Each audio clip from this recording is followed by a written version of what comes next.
Hello dear student, কেমন আছো? I hope প্রত্যেকে শুধু ভালো না ভীষণ ভালো আছো। টার্গেট 2025 মাধ্যমিক টেস্ট পেপার প্র্যাকটিস করছি আমরা। প্র্যাকটিস পর্বে আমরা অলরেডি অনেকগুলো অঙ্ক প্র্যাকটিস করেছি, অনেকগুলো ভিডিও বানিয়েছি। এখন পূর্ব Bardhaman district inter school test এর 5 দাগের দুটো পাটিগণিতের অঙ্ক আছে, যে কোনো একটি প্রশ্নের উত্তর দাও এবং এক একটা কোশ্চেনের আনসার করলে 5 নাম্বার পাওয়া যাবে। ওকে, 5 একে 5। তো চলো প্রথমে একের অঙ্কটা আমরা পড়ে নিই, তারপর অঙ্কটা করতে শুরু করব। কি বলেছে দেখো, রমেশ বাবু বছরে 7% সরল সুদে 4,000 টাকা ঋণ নেন। বেশ। এবং প্রথম ঋণের ঠিক 1 বছর পর বছরে 8% সরল সুদে 4,000 টাকার ঋণ নেন। বেশ। প্রথম ঋণ নেয়ার কত বছর পরে তার দুই ঋণের সুদ সমান হবে? এই হচ্ছে গল্প। দেখো, প্রথম ক্ষেত্রে আমি একটু প্রথম ক্ষেত্রে বলছি। প্রথম ক্ষেত্রে আসল টাকা বা ঋণের পরিমাণ কত? প্রথম ক্ষেত্রে ঋণের পরিমাণ হচ্ছে 4,000 টাকা। বেশ। তারপর কি সুদের হার যেটাকে R1 বলি, কত? 7%। সময় কত লাগবে? আমরা ধরে নিচ্ছি সময় লাগবে x বছর। কত লাগবে? x বছর ধরলাম। আচ্ছা, আর কি আছে? সুদ তাহলে কত? সুদ হবে আমার, সুদ ইকুয়াল টু কি জানি, principal into rate of interest into সময় বাই 100। ওকে। এরপর দেখো দ্বিতীয় ক্ষেত্রে ঋণের পরিমাণ কত? দ্বিতীয় ক্ষেত্রে ঋণের পরিমাণ সেম 4,000। বেশ, 4,000। সুদের হার কত? সুদের হার 8%। সময় লাগবে বলতে এই যে সুদরা হয়েছে, প্রথম ক্ষেত্রে যে সুদরা হয়েছে, এই সুদরার সঙ্গে এখানে যে সুদরা বের হবে সেই সুদরা সমান হতে কতটা সময় লাগবে? এখানে x বছর সময় লাগছে, দ্বিতীয় ক্ষেত্রে x-1, কারণ দ্বিতীয় ক্ষেত্রে ঋণটা 1 বছর পর নিচ্ছে। বোঝাতে কি পারলাম? আই হোপ বুঝতে পেরেছো। এবার দেখো এখানে সুদ সমান কত? সুদ সমান সূত্র কি? প্রিন্সিপাল মানে আসল টাকাটা 4,000 গুণিতক রেট অফ ইন্টারেস্ট 8 গুণিতক সময় কত? x-1/100। এবারে দেখো, এখন আমরা একটা শর্ত জানি, শর্তানুসারে এই যে দুটো ক্যালকুলেশন আমি করলাম, এখানে প্রথম ক্ষেত্রে সুদ আর এখানে দ্বিতীয় ক্ষেত্রে সুদ, দুটো সুদের সময় একটা সময় ধরেছি আমি, x বছর সময় লাগবে। আবার এখানে কত সময় ধরেছি? x-1 বছর সময় লাগবে। কিসের ক্ষেত্রে? যখন দুটো সুদ সমান হবে। কোশ্চেনে বলা আছে না? হ্যাঁ, ঠিক তাই। তাহলে এইটা ইকুয়াল টু এই সূত্রে লিখতে পারি। হ্যাঁ, চলো লিখে দাও ফটাফট করে। আচ্ছা, এখানে একটা 400 হয়ে গেছে, 4,000 হবে এটা। এই 4,000 গুণিতক 7 গুণিতক x/100 ইকুয়াল টু 4,000 গুণিতক 8 গুণিতক x-1/100। এবার ধ্যান দিয়ে লক্ষ্য করো, এই 4,000টা যদি সমানের অপোজিট দিকে যায় নিচে হবে, তাহলে উপর নিচে মাল্টিপ্লাই থাকলে কেটে যাবে। এই 100টা নিচে আছে, অপোজিট দিকে গেলে কি হবে? অপোজিট দিকে ভাগ আছে, অপোজিট দিকে গেলে গুণ হবে। তাহলে গুণ হলে এখানে থাকবে, তাহলে উপরে 100 নিচে 100 কেটে যাবে। চলো এখানেই কেটে দিই। তাহলে কি পেলাম? 7 × x মানে 7x। আর এখানে 8 এর সঙ্গে x গুণ করলে 8x, 8 এর সঙ্গে -1 গুণ করলে 8। এবার দেখো -8টা যদি এদিকে বাটে তাহলে 8 হলো, আর এখানে 7x এদিকে বাটালে 8x - 7x। So 8 equal to x পেলাম। কত সময় লাগবে বলেছিলাম আমরা? x বছর সময় লাগবে সুদ হতে। ঠিক আছে, তো অতএব আনসারটা আই হোপ তোমরা লিখে দিতে পারবে যে কতদিন সময় লাগবে। দু জায়গাতে সুদের পরিমাণ সমান হতে গেলে 8 বছর সময় লাগবে। আই হোপ তোমরা এই কোশ্চেনের প্রতিটা স্টেপ বুঝতে পেরেছো। যদি কোনো জায়গায় বুঝতে অসুবিধা থাকে, ডাউট থাকে, কনফিউশন থাকতেই পারে, তার জন্য কি করতে হবে, কমেন্ট সেকশনে জানাতে হবে।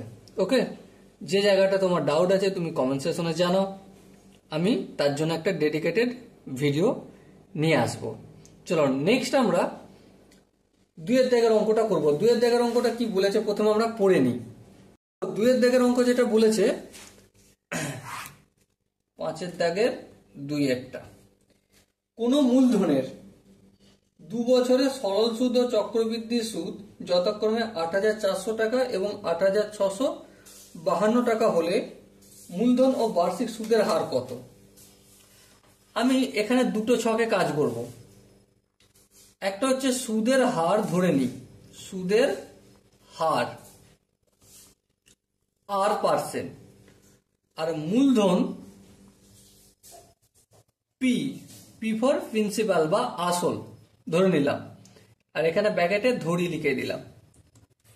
সরল সুদের ক্ষেত্রে কি বললাম, সরল সুদের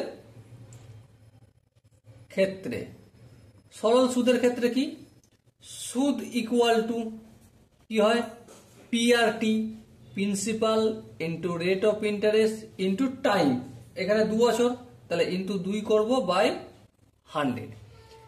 দেখো সরল সুদের ক্ষেত্রে সুদ কত হচ্ছে 8,400 টাকা। চলো এইখানে আমি 8,400 সুদের জায়গায় লিখে দিলাম।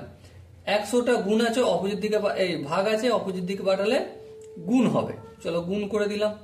আর এই 2টা গুণ আছে অপোজিট দিকে পাঠালে কি হবে, ভাগ হবে। এই ভাগ করে দিলাম। তাহলে পিআর এর ভ্যালু কত বেরোলো, অতএব পিআর ইকুয়াল টু কত হবে, এই এটা কেটে যাবে, 4 2 4200 হবে। সো কত হলো 4,200 গুণিতক 100। তাহলে পিআর ইকুয়াল টু 4,200 গুণিতক 100। এটা 1 নম্বর ইকুয়েশন। এবারে চক্রবৃদ্ধি সুদের ক্ষেত্রে আমি এখানটায় দেখাচ্ছি। চক্রবৃদ্ধি সুদের ক্ষেত্রে, সুদের ক্ষেত্রে আমরা কি জানি, এ মিনস কি সুদ প্লাস আসল, তাই তো? হ্যাঁ ঠিক তাই। তাহলে সুদ প্লাস আসল ইকুয়াল টু কি হয়, P into 1 plus R by 100। এখানে পার এন হয়। আচ্ছা এখানে আরটা আরই লিখবো, ছোট হাতের না বড় হাতে দেবো, কারণ এই আরটাই এখানে হয় 2 জায়গাতেই। এবার দেখো এখানে এর জায়গায় আমি কি লিখতে পারি, I plus P equal to, যেমন এদিকে আছে P into 1 plus R by 100 power হচ্ছে। এই পিটা অপোজিট দিকে নিয়ে গেলে কি হয়ে যাবে, I equal to P into 1 plus R by 100, আর এটা মাইনাস পি হবে। বেশ এখান পর্যন্ত। আচ্ছা এখানটা এন্টার দিতে হবে। আই হোপ এখান পর্যন্ত কারো অসুবিধা থাকার কথা নয়। এর পরের স্টেপে দেখো একটা কাজ করা যাক, কি এই পি আর এই পি কমন নিয়ে নিই, আর এখানে আইটা যেমন আছে রেখে দিই। পিটা কমন নিলে এই পি কমন নিলাম, তাহলে এখানে কি থাকবে, এই পিটা চলে গেছে, তাহলে 1 প্লাস আর বাই 100। এবার আমি এন এর ভ্যালু, এন কটা টার্ম সুদ দিচ্ছে, 2 বছরে যেহেতু, আর বছরে এখানে কোনো কিছু উল্লেখ করেনি যে 1 বছরে কবার চক্রবৃদ্ধি হবে, সেহেতু আমরা একই ধরে নেব। তাহলে 2 বছরে কতবার, 2 বার সুদ দেবে, লিখে দিলাম। মাইনাস এই পিটা এখানে কমন নিয়েছে, তাহলে এখানে 1 পড়ে থাকবে, এই লিখে দিলাম। এবার একটু যদি আমরা আই ইকুয়াল টু, আচ্ছা এই পিটা পি থাকলো, একটু যদি ক্যালকুলেশন করি, এ প্লাস বি তার হোল স্কোয়ারের সূত্র পড়ে গেছে, তাই না? হ্যাঁ ঠিক তাই।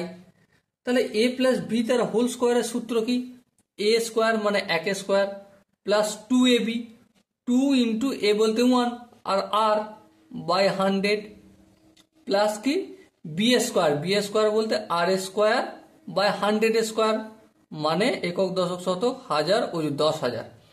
এবার ব্র্যাকেটটা হটিয়ে দিই, অসুবিধা নেই। প্লাস 1 মাইনাস 1 কি হবে, হটে যাবে। চলো হটিয়ে দিলাম। তাহলে আই ইকুয়াল টু কি শিখলাম, P into 2r 2r by 100 plus R square by 10,000। এবার ধ্যান দিয়ে দেখো আই ইকুয়াল টু পি, এখানেও 100 আছে, এখানে 100 ইন্টু 100, 10,000 মানে 100 ইন্টু 100।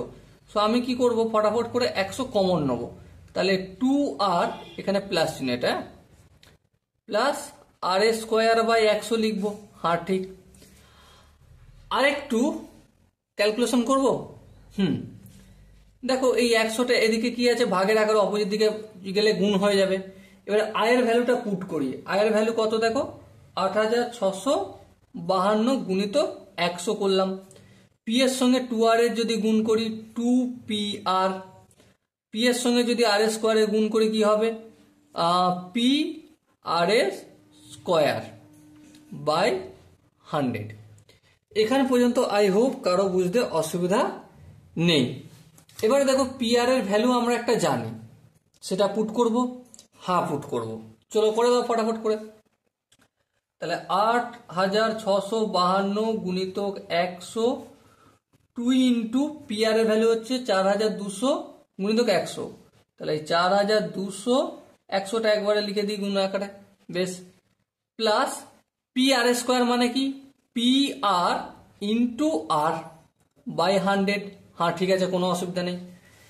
আর একটু যদি ক্যালকুলেশন করে যাই, একটু বাম দিকে আনবো, 8, 6, 5, 2, একটা দুটো শূন্য হয়ে গেল।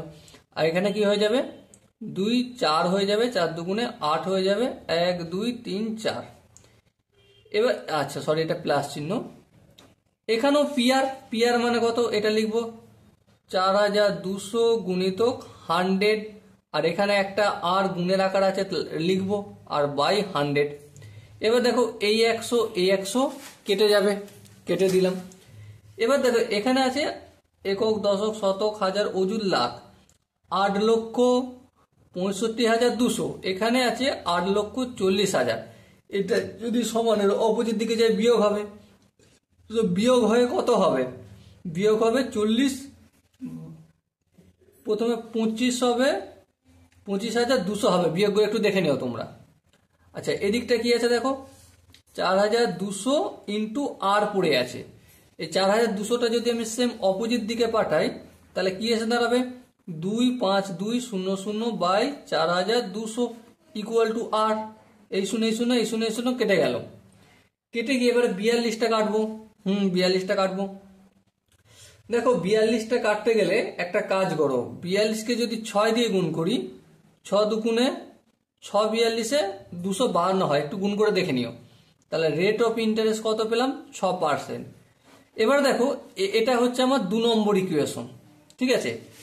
এবার দেখো পি ইকুয়াল টু কত, আরটা যদি সমানের অপোজিট দিকে পাঠাই, এবার এখানে লিখতে হবে যে 1 নম্বর সমীকরণে আর এর মান বসিয়ে পাই, এটা তোমরা লিখে নিও একটু। তাহলে পি আর ইকুয়াল টু কত, 4,200 গুণিত 100। সো পি ইকুয়াল টু কত, আরটা এদিকে আসলে ভাগ হয়ে যাবে, আর এর মান কত, 6 লিখে দিলাম, 4,200 গুণিত 100, 6 1 6, 6 7 42, আর একটা দুটো, 700 গুণিত 100 মানে 70,000। ওকে, সো আমরা অতএব মূলধন কত, অতএব মূলধন ইকুয়াল টু পি ধরেছিলাম প্রিন্সিপাল বলতে 70,000, এই 70,000 টাকা লিখে দিলাম। আর সুদের হার কত বলে ধরেছিলাম, সুদের হার ধরেছিলাম আর বলতে কত, 6, তাহলে 6% আনসার হবে। Okay, so dear student, I hope তোমরা প্রত্যেকে পাটিগণিতে যে দুটো অঙ্ক ছিল, দুটো অঙ্কই খুব ভালো করে বুঝতে পেরেছো। হ্যাঁ, এমনটা নয় যে আমি তোমাদের সব বোঝাতে পেরেছি, কোনো কোনো জায়গায় ডাউট থাকতেই পারে। যে জায়গায় তোমার ডাউট বলে মনে হবে সেই জায়গাটা কি করবে, কমেন্ট অবশ্যই জানাবে। চলো দেখা হচ্ছে নেক্সট ভিডিও, ততক্ষণ পর্যন্ত ভালো থেকো, সুস্থ থেকো এবং জয় হিন্দ।